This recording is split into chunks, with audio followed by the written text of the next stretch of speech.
Thank you so much for taking some time to join me for this video. Welcome to the CMT program. Some of you watching may be CMT charter holders already. Some of you may be candidates in the program. Some of you may be considering signing up for the CMT program and earning a credential. In any case, thank you for spending a few minutes with me today.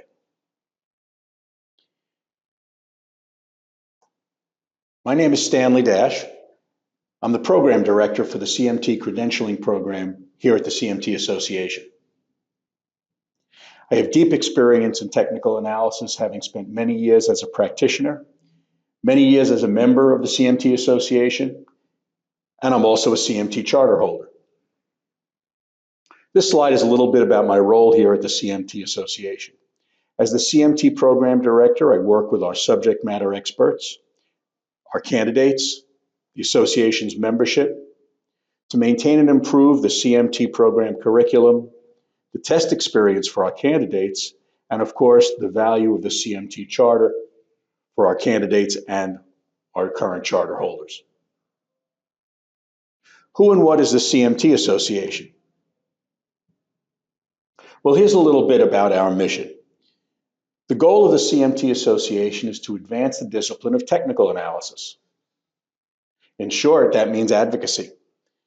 That means speaking up for our discipline, making sure the public understands what technical analysis is and is not, and the proper application of technical analysis. Our goal is also to establish and maintain the highest professional standards among technicians. We do have a code of ethics, and we'll talk more about that code of ethics and how it affects our membership and how important it is to CMT charter holder candidates who must answer questions on ethics on their exams. And third, to educate the investment community about the theory, practice, and application of technical analysis.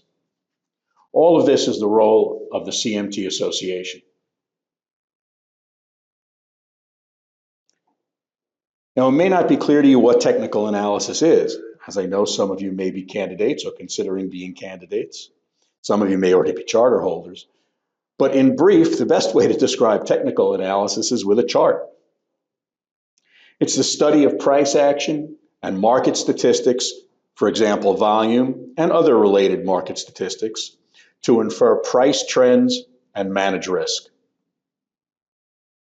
We focus on the action in the marketplace. Price, volume, open interest, and other related statistics as they develop in the marketplace in order to infer what is the overall direction of prices for a market or an individual security. And of course, to manage the risks of trading and investing in various securities. One of the reasons I say that a chart is the best way to explain technical analysis is, of course, much of our roots is in reading charts. But also we hear much these days about data visualization. And that phrase really is something that technicians have been doing. It refers to something technicians have been doing for hundreds of years. Taking market data, putting it into a graphic format, and inferring price trends, managing risk from the way the data is visualized in a chart. If you're curious about this chart, the indicators that are on there are a moving average, a relative strength index, and an Arun oscillator. If that doesn't mean much to you now, these are all things that you'll learn about in the CMT program, and you'll be able to interpret them along with the chart.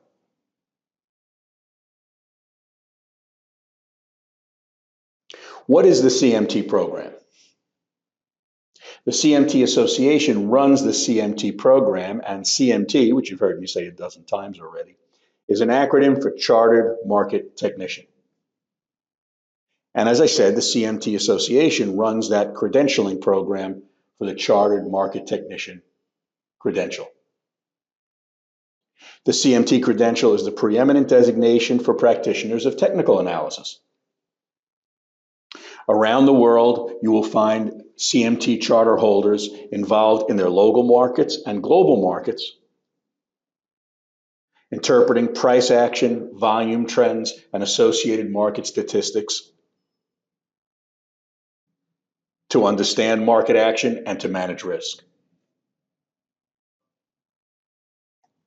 The CMT Charter is awarded to those who study and demonstrate the mastery of a body of knowledge in technical analysis. We'll discuss that body of knowledge in just a moment. It's not an easy charter to obtain. It's not a mail-in. There's work involved, there's study involved, and there's testing involved, and I'm going to give you more detail on that in just a moment. Where are CMT charter holders? Well, it can be found in many different jobs. This gives you a breakdown based on a recent survey that we did of the CMT charter holders in our membership. Of course, many of them are technical analysts. That is their prime function. But in addition, we'll find fundamental analysts who also practice technical analysis. We'll find portfolio managers who use technical analysis in their understanding of the markets and in their management of portfolio allocation. And in what companies might we find CMT charter holders? Well, this is just a summary list, again, from a recent survey, but you'll see this spread out amongst investment managers, portfolio managers, buy-side and sell-side firms. The CMT Charter is recognized as a credential for those who have mastered a body of knowledge in technical analysis and are prepared to apply it in real-world investing and trading environments. Now let's cover a little more detail about what's in the CMT program, or I should say what's required to achieve the charter. So the CMT program has 3 levels of study. The curriculum for each level is selected by practicing professionals. The CMT Association has what's called a curriculum and test committee. I work closely as the program director with the curriculum and test committee to make sure that the curriculum reflects the key elements, the key skills and knowledge that a CMT charter holder must have in the workplace. 3 levels of study, the curriculum selected by practicing professionals. There are 3 exams. Obviously, each level of study leads to an exam. The exams are also written by practicing professionals. Our curriculum and test committee oversees that. And then we also have a roster of subject matter experts drawn from our charter holders who write and review the exams. The exams are administered twice each year, once in the spring, once in the fall. I'll give you the upcoming dates at the end of this video. But the exams are administered twice each year, and they're administered around the world at computer centers worldwide. You should not have any problem finding a computer center somewhere in your vicinity where you can sit for the exams. Now, a little bit more about the curriculum. I want to give you some detail about what's in each level, but I just wanted to let you know, let you connect the 3 levels with the 3 books. So we have 1 book for each of the levels, 1, 2, and 3. What you see here are the 2018 books. So those are still current, and those are the books that our candidates are using and the books from which the exam questions are drawn. The curriculum that's in here, as I said, is compiled and overseen by the association and by the curriculum and test committee. And then it's published by Wiley. So you can find this at efficientlearning.com/CMT. You'll see the link up at the top of the slide. You can look for Wiley, you can search for this, and you can also find it in other outlets. But Wiley is our publisher. One note on the 2018 curriculum. The curriculum is reviewed on an ongoing basis, and it's likely there will at least be some changes in 2019. So if you're preparing for an exam this year in the fall exam period, then just purchase the book for that exam. For instance, if you're going to start the program and you want to take the level 1 exam this year, buy the 2018 level 1 book. Don't buy all 3. As the level curriculums, as the curricula change for 2019, you may be studying out of that book for future exams. So just buy the one that you need for the upcoming 2018 exam. Now let's go into a little more detail about what's in each level of the curriculum and, of course, the exams. Level 1 is Introduction to Technical Analysis. Now just let me point out that along the left side of the slide, you'll see a bunch of topics. We call them knowledge domains, markets, chart development analysis, technical investment strategies, and you can read down the list.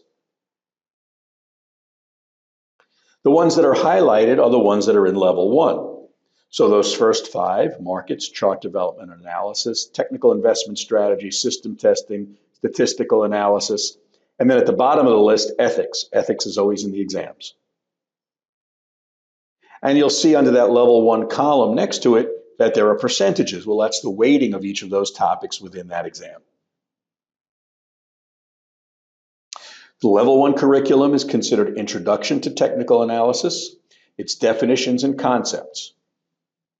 So it is the basic foundational understanding of the language of technical analysis and the tools of technical analysis. The book itself, the 2018 text, is 620 pages. And we estimate 60 to 100 hours of study. If you're very familiar with technical analysis, it might be the shorter end of that. If you're completely new to technical analysis, well, it may well be the longer end of that. But you should give yourself a generous amount of time to study and prepare, even if you're experienced with technical analysis. It's a 2-hour exam. There are 132 multiple choice questions on the 2-hour exam. They are all multiple choice. They're taken the exam is offered on a computer.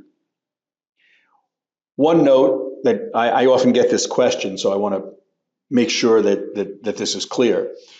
120 of the questions are scored. 12 of the questions are questions that we use that we are testing for future exams. However, as a candidate, I recognize that you don't know which are the scored questions and which are the test questions. So there are 132 in total that you will sit through in that 2-hour exam.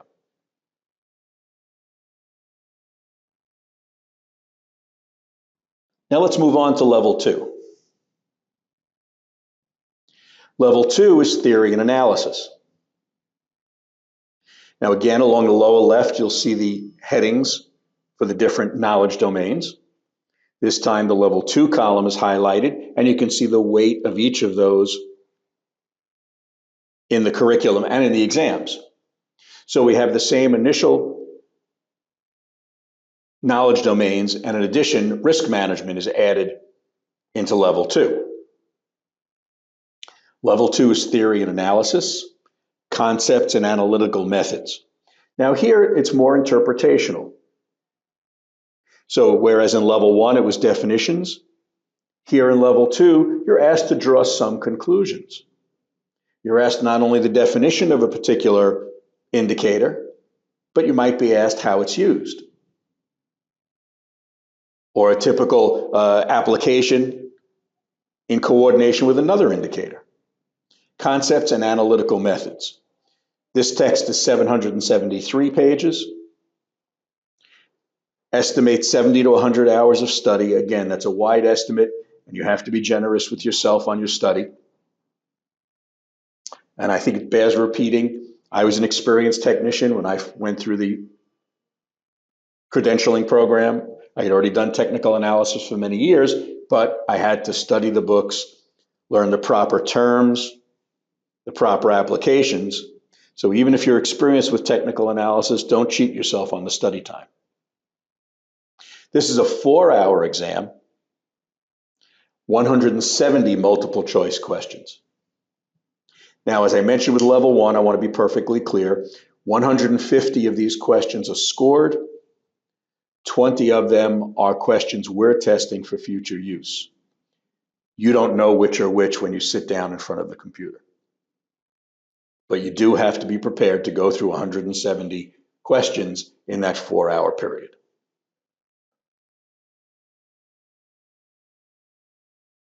Finally, level 3.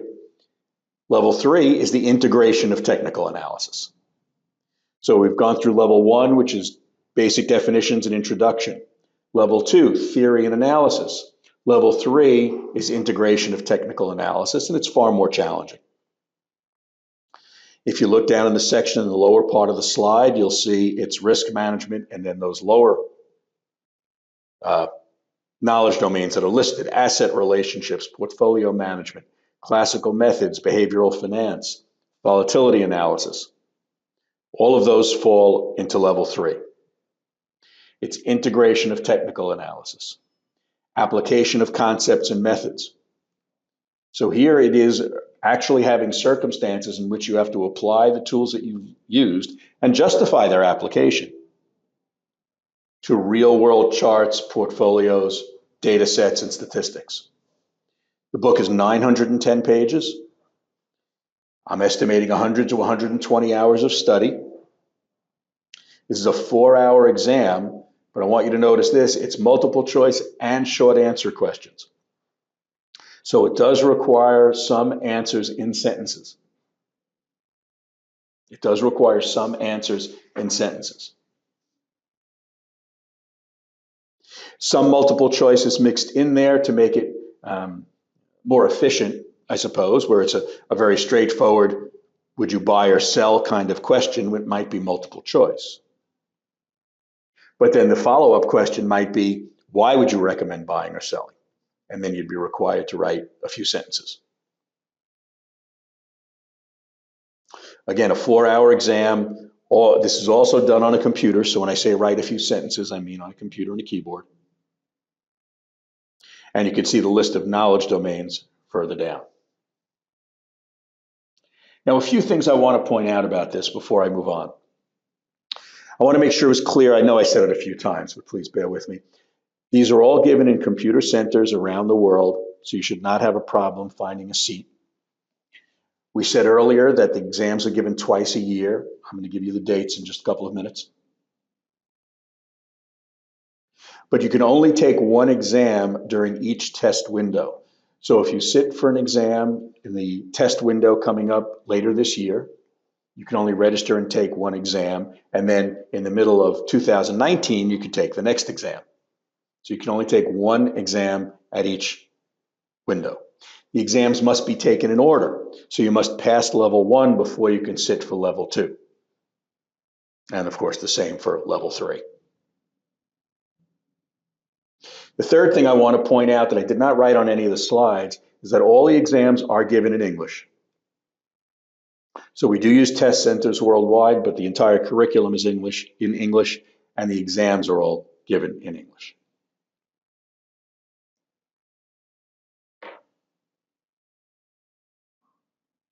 Now, several times I mentioned ethics, and if you were paying attention on the last few slides, you notice that ethics appear on each of the 3 exams. All of them involve ethics. Now, in recent years, the CMT Association has adopted the Code of Ethics from the CFA Institute. So if you are a CFA charter holder, and I have another comment for you CFA charter holders as well, if you're a CFA charter holder, it's the same Code of Ethics you've been studying and adhering to. So the Code of Ethics and Standards of Professional Conduct is a 2-page document that is the code itself and the standards themselves. And that, of course, is available on the CFA Institute website. It's also available from the CMT Association. It's the exact same. And the Standards of Practice Handbook, you see the picture of the cover in the lower right. The Standards of Practice Handbook is also available on the CFA website or on ours. But that's explanatory material that will help you understand the code and standards. Now, ethics appear on all 3 of the exams. On level 3 exam, you must pass the ethics portion in order to complete the CMT program. So the ethics questions come as a separate section on the level 3 exam. You must pass that to pass the entire exam. We place a very high level of importance on ethics. Now, one other note for any of you who are CFA charter holders. We've recently arranged to grant a waiver to sitting for the level 1 exam to a CFA charterholders. Now, there's much more information on our website, or you can contact us and we can talk to you about that. But just to be perfectly clear, you must be a CFA charter holder, not a CFA candidate, but a charter holder. And then you'd get a waiver from sitting for the CMT Level 1 exam. Now, there's material in the Level 1 text that you need to know. It's foundational material. You may know it because you may be familiar with technical analysis, but you may not. So as a CFA charter holder, if you choose to waive out of the Level 1 exam, which is perfectly acceptable, you may still choose to read the Level 1 text so that you can be sure that you've got the foundation to dive right into the CMT Level 2 material.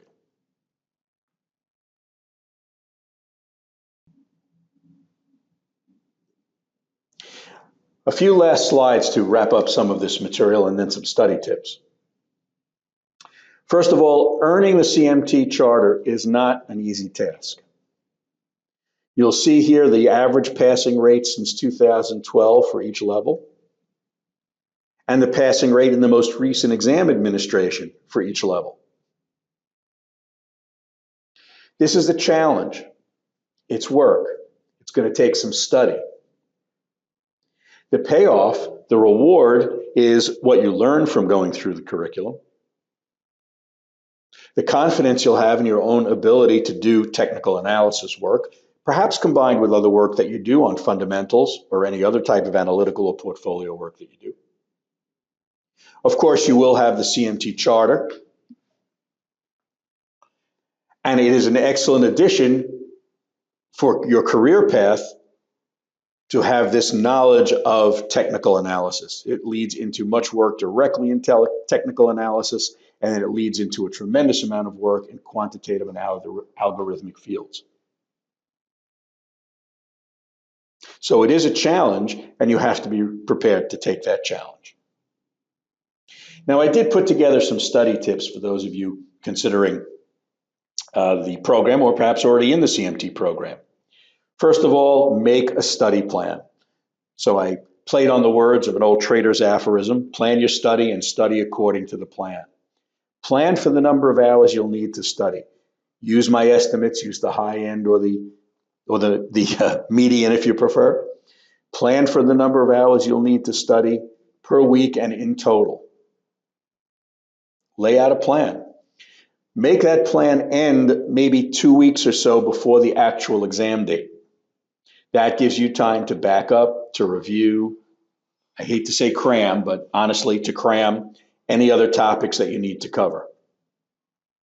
In an ideal world, and I know this is difficult, I go through these myself, read and skim the book once as a first pass, making only high-level notes. Then go back through the book again. Now that is ideal, and I know that's difficult with the busy lives that we all lead. When you get to reading each chapter, at the beginning of each chapter, there are learning objective statements. Read the learning objective statements. It'll give you a clue as to what's coming in the chapter. When you complete the chapter, go back to the learning objectives to review them and say, okay, did I learn those? Can I list those particular topics? Can I describe that certain indicator? Can I describe how to use a particular technique?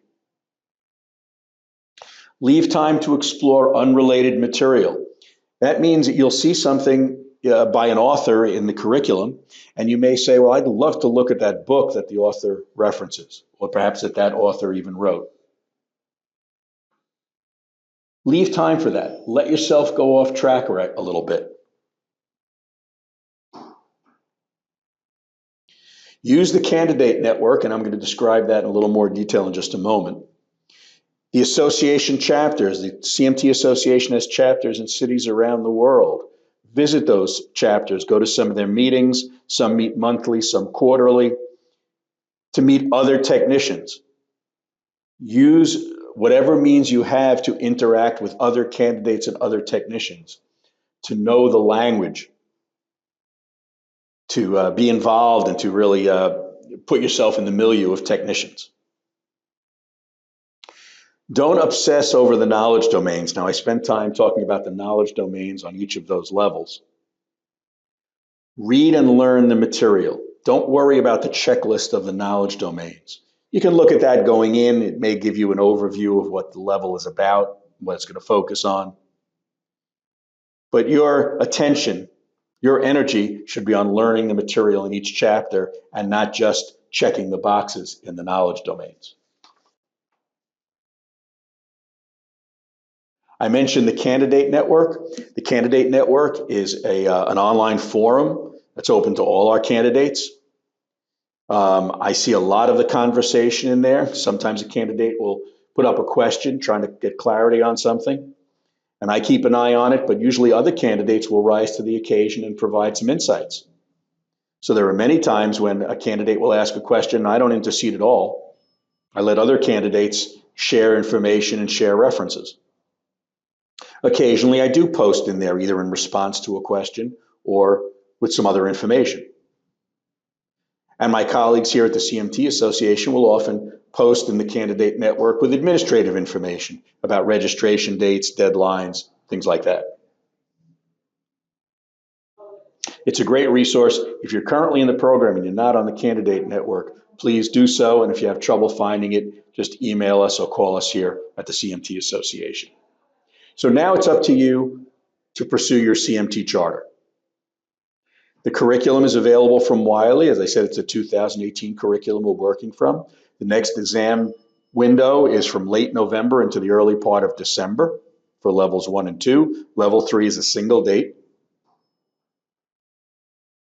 So there is still time to prepare and study, especially if you're going to attack level 1, or maybe you've done level 1 a little while ago and you want to get back in the program. You could probably go right into the level 2. Spring 2019 exams will begin at the end of May. The exact dates are not announced yet, and registration is not open for those as of yet.